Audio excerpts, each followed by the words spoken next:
This looks like the cheapest Chevelle you could buy in 1969. No stripes, no SS badge, nothing. But the man who ordered it knew something the salesman didn't.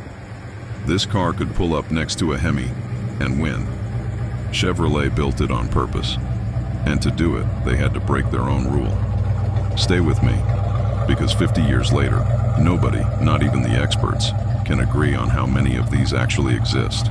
But to understand that car, you have to understand what changed this year. Because 1969 was the year the SS 396 died. Sort of. In 1968, the SS 396 was its own separate model.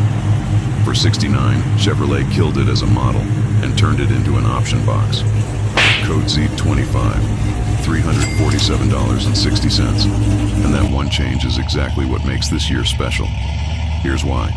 When the SS was its own model, it was just the SS. But as an option, you could check that box on almost anything, including the plainest, cheapest two-door on the lot. The 300 Deluxe, a stripped-down economy car with a big block 396 heavy-duty suspension and power front disc brakes hiding underneath. The ultimate sleeper. And hold that thought, because the plainest Chevelle of them all is where this whole story ends. That option exploded. 86,307 Chevelles left the factory wearing the SS 396 package in 1969. That is the highest it would ever be, before or after the all-time peak, right here, this year. And under the hood, you had a ladder to climb. 325 horsepower at the bottom, 350 in the middle, and the big one, 375 horsepower, the L78. Want something rarer? Bolt-on aluminum heads, the L89, and you're one of roughly 400 ever built. But here's the twist. Not one of those was the fastest Chevelle of 1969, because General Motors had a rule. No engine larger than 400 cubic inches in a mid-size car.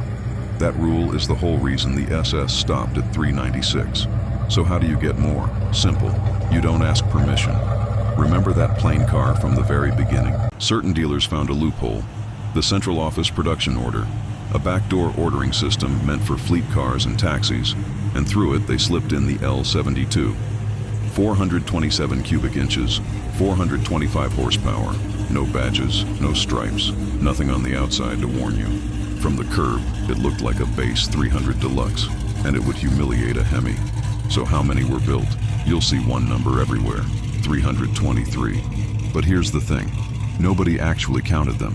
That figure comes from a paperwork gap, 323 big block cars that don't line up with an SS order. Some researchers put it as low as 210.